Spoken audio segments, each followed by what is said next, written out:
At 7 that evening, Neil had them anchored off the coast near Cape Charles and began ferrying refugees onto the beach with the inflatable dinghy. Neil had stated his intention of continuing south, passing within 15 miles of Norfolk before making it out into the Atlantic, where they could remain until fallout conditions and radio reports indicated that they dared return to the US coast. 3 people asked to remain on Vagabond, including the man who had started all the fuss in the first place, Tony Marino. The second volunteer was a woman named Elaine with a young child, and third, a small man named Seth Sperling. Although Neil had the .45 tucked in his belt and had armed both Frank and Jim for the evacuation and the redistribution of food and weapons, the event proceeded more smoothly than had the boarding 5 hours earlier. Even Conrad Macklin went meekly when Neil ordered him to go with the very first group. As he helped people down into the dinghy, Frank became aware that some of those who were leaving were afraid now that they had made the wrong choice and wanted to remain on board. But when an elderly man hesitated and was clearly intending to ask to come back aboard, Frank brusquely ordered Jim to cast off and ferry the last group ashore. The beach was only 50 feet away, and so 10 minutes after the last trip ashore, Vagabond's inflatable had been pulled back up on deck and stowed, and the ship was underway again. When the sun set at 8:40, they were still 15 miles from the Cheapsake Bay Bridge Tunnel. The wind was dropping and shifting as they neared Norfolk Portsmouth area, blowing now out of the northeast at only 6 or 8 knots. With the tide against them now, they started up the engine. After the sun had gone, and with the half-moon not yet risen, the blackness that descended upon them was depressing. Fallout was appearing again on the deck, and the only lights they could see were from the fires still burning in the blast area, one in particular blazing up so sporadically like hydrogen flares from a dying sun. All the navigational aids seemed to have been destroyed. The lights of the bridge tunnel were gone. They had seen no traffic except for one tiny sailboat in the late afternoon. Now at night they had no running lights at all. As they headed south towards the northern opening through the bridge causeway that would lead them out to sea, it was as if they were the last ship on earth, sailing alone away from a doomed land into the unknown. Leaving Ollie alone at the helm, Neil joined Frank, Jim and Jean in the main cabin for a conference. Although he'd ordered each of them to try to sleep for a couple of hours, they all looked exhausted. The men hadn't shaved and hadn't changed clothes since the war had started. Jean's white clothes were dirty, her eyes red from fatigue or weeping, and her bruised cheeks still ugly. When Neil spoke, his voice was noticeably softer than it had been whenever he'd spoken to anyone on deck. He quietly laid out his plan of 3-hour watches, with 3 watch teams, one led by each of the mates. Frank would work with the newcomer Seth Sperling, a shy man who wore glasses and seemed uncertain of himself. Ollie with big Tony Marino, and Jim with Lisa. The third new passenger, a young woman named Elaine Booker, was to stay with her 3-year-old child below in Jean's cabin. Ollie and Seth would sleep in Neil's aft cabin, Tony in the forepeak cabin, and Jim with Frank in Frank's cabin. He himself would sleep on the aft settee of the wheelhouse so as to always be on call. Neil said the amount of radiation they'd been exposed to so far was insignificant, but Frank wasn't certain whether he really believed that, or was merely saying it for the sake of morale. Jean's queasiness, Neil insisted, was simple seasickness. When the meeting seemed to be over, Jean unexpectedly spoke up. "I don't know how serious you were, Neil, but I warn you that I'll try to stop you from throwing anyone overboard," she said softly. Startled, Neil looked at her. Then his severe face broke into a small smile. "I'd have to throw you overboard too," he said. "Then who would look after your children?" Jean flushed with anger, and Frank quickly cut in. "He'd have to throw me overboard too." Neil stopped smiling and shook his head. "I never said how close to shore we'd be when I threw someone overboard," he finally replied. "Is that a promise?" Jean asked, looking directly at him. "On the other hand," Neil went on, "the traditional punishment for mutiny is death. I'm afraid that is the way things are done aboard ship." "Not my ship," Frank said. "Let's agree then," Neil said quietly after a pause, "that if there is a case of willful disobedience, I'll convene a court of inquiry composed of all of the ship's officers and let them decide on the appropriate response." Jim nodded and Frank did too. "Jean," Neil went on gently, "please leave the management of the ship to me. Not when it involves the lives of my family." "Your family?" Neil asked uncertainly. "I consider everyone who comes aboard this boat as part of my new family." Neil frowned. "Then in that sense, every decision I make involves your family. Then I'm involved." Frank was amazed at how serenely she stared back at Neil, her eyes glowing with rebellion. All right, Neil finally commented. I understand your concern. If I seem cruel or capricious, you may complain to me and we'll try to resolve it. Thank you. And if we don't, I will throw you overboard. He grinned. Not if I have my butcher knife, she rejoined, grinning back. I believe it, Neil said, standing up to end the meeting. Back on deck in the darkness, Neil realised that the passage through the causeway, or what remained of the causeway, was going to be difficult to locate. He had taken a bearing on Fisherman's Island just before dark, but since then it had been dead reckoning. Even after the half moon had risen, and there wasn't enough light to see anything on the horizon except the lines of fires to the southwest. They would be able to see objects in the water no more than 60 feet away. Their depth meter confirmed that they were in the big ship channel, but this by itself would give little advance warning of the presence of the causeway or the rocks of its wreckage. Vagabond was making towards the causeway at only about 4 knots. Frank was sick, either from radiation exposure or ordinary seasickness, so Neil had Jim take his place on watch with Tony Marino. When he ordered Tony to wash down the decks again just in case, Tony went to it quickly and energetically and finished with sweat pouring down his face onto his bushy beard. Hell of a way to make a living, was his only comment. I wish we could see something, Jim exclaimed a few minutes later as the 3 men stood sweating together round the helm. Alter course 20 degrees to the east, Neil ordered. What's up? Tony asked. We're not going to see anything until we actually reach the causeway, Neil answered. This way, when we do reach it, we'll know we're in the north to the channel. How's your night eyes, Tony? Damn good. Go forward and stand at the bow as lookout. Keep an eye out not only forward, but also to port and starboard. Aye, aye, sir. Tony crawled forward in the darkness as soon as his huge form was visible against the distant horizon, like a black sail bundled tied to the forestay. Neil ordered Jim to wash down the aft sections of the boat and ordered Tony to do the bow again. Half an hour later, they had still seen nothing. Jim wondered aloud whether they'd miraculously sailed through a gap and not seen either side. Or maybe the whole causeway got blown to pieces, he suggested. Object to starboard! Tony shouted, and Jim dampened the throttle and put her in reverse, bringing Vagabond slowly to a halt. Neil turned on the 12-volt spotlight and swung it to the right where Tony was pointing. A huge chunk of metal and some pilings appeared to be sticking out of the water. Neil swung the light in a slow arc, almost a full circle, but nothing else was visible. Although Vagabond was now in neutral, the tide was carrying her backward away from the strange objects to their right. The depth meters showed that they were in 35 feet of water, most likely on the edge of the big ship channel. Ease her over closer, Neil said to Jim, holding the spotlight on the huge protruding metal chunk which seemed to get longer as they approached it.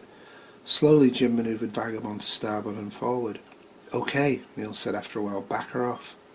What is it? Jim asked, still not able to put the huge metal object and broken pilings in any coherent pattern. A sunken freighter. Oh, wow.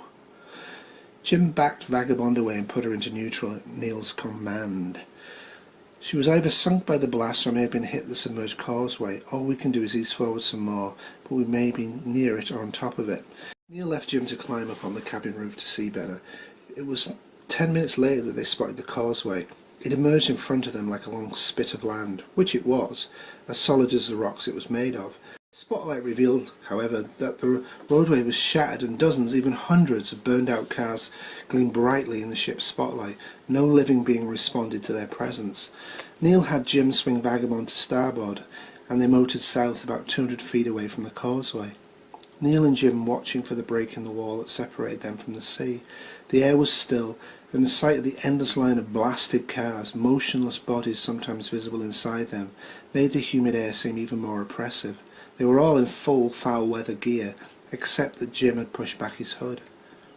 Tony spotted the end of the causeway first and shouted the information back to Neil, who still kept Vagabond's heading due south, as if they were going to motor right past it.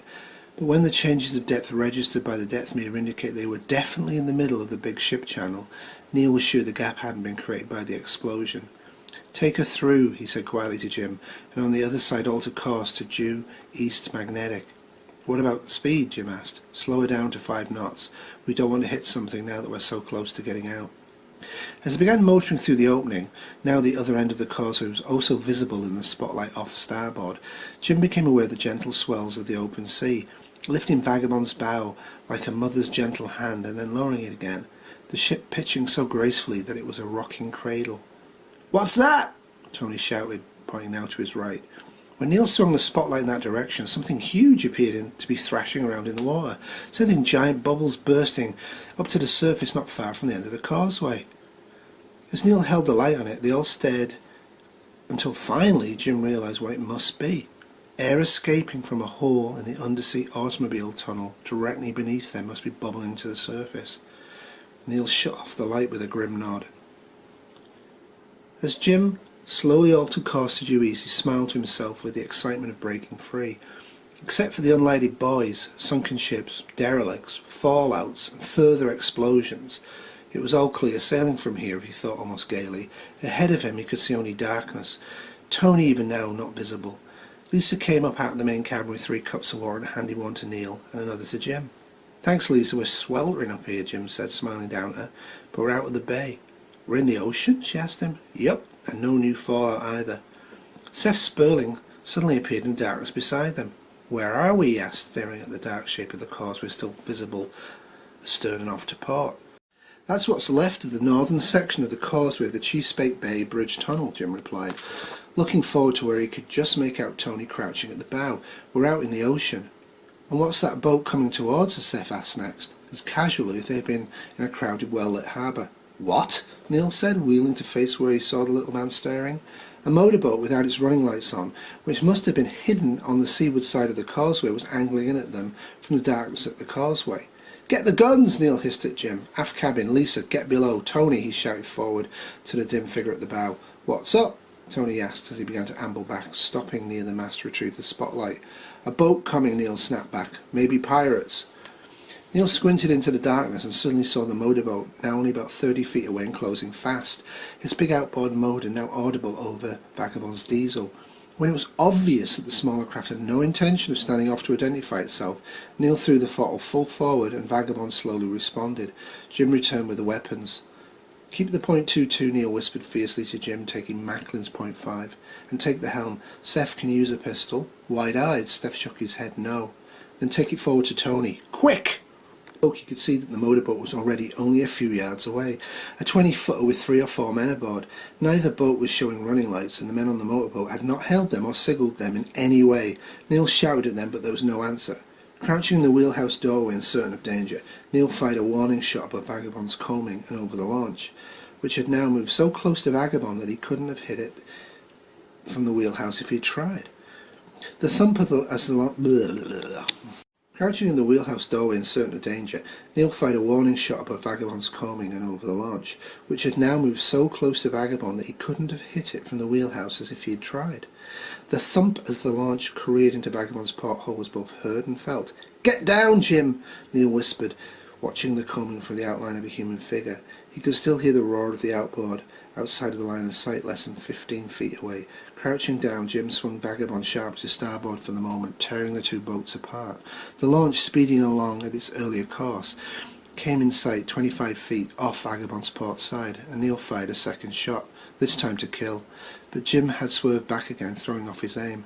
Feeling sure he hadn't hit anybody, he watched tensely as the launch quickly closed on Vagabond, disappearing behind a coaming. "Stay below!" Neil suddenly shouted, fearful that Jean or Frank, awakened by the shots, might emerge right into the line of fire.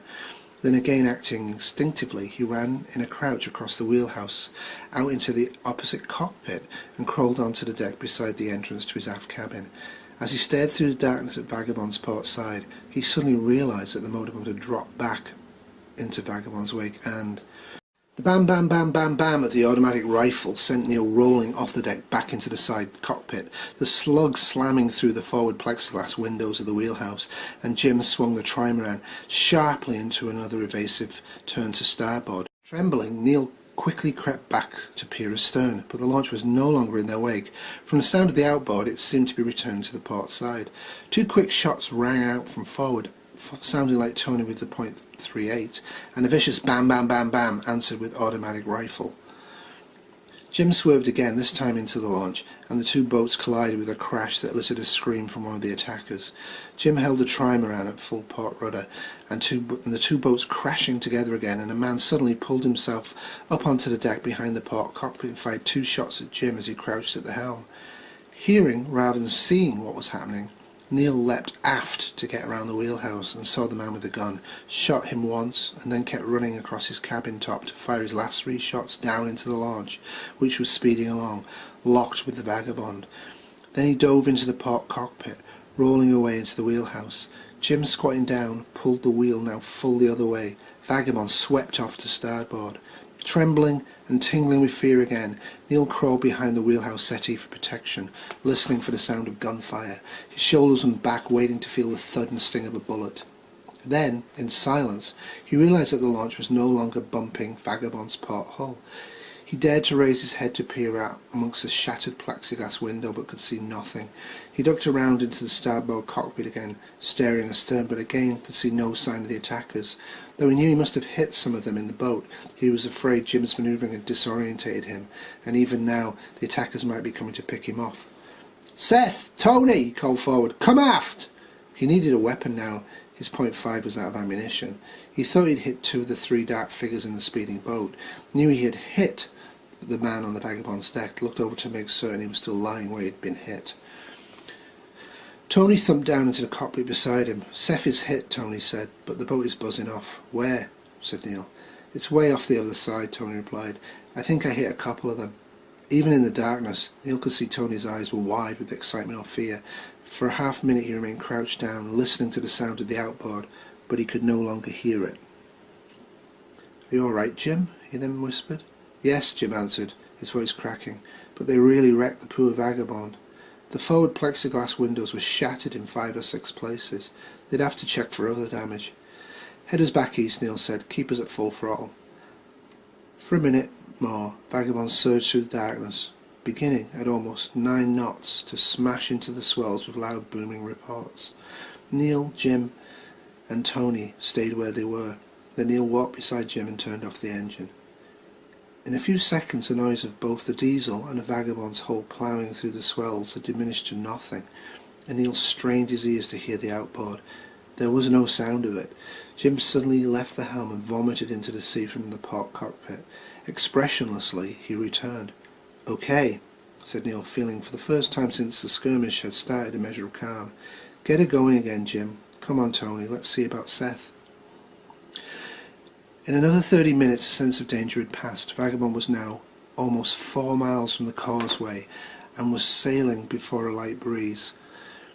The night was dark and the engine switched off now, and she was both invisible and inaudible to any potential attacker, except at very close range.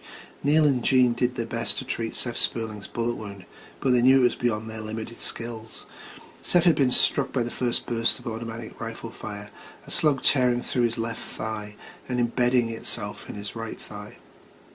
The artery hadn't been severed, so all they did was clean the wound, staunch the blood, and give Seth some antibiotics. Later, when Neil came up on deck, he realised that the man he had shot was still lying on the afterdeck. He went and kneeled down beside the body, that of a slender man, and searched his pants pockets. Wallet, handkerchief, some change, loose bills, a business card. Then he rolled the man over to look at his face. In the dim light from the aft cabin where Jean was still sitting with Steph, he could see little, but something looked strange. He asked Frank to shine a light over, and then he saw the man's face was disfigured with recent burns. Neil wondered if the whole boatload of attackers was equally disfigured. He briefly recited from memory the concluding verses from the Naval Burial Service, and then rolled the body into the sea.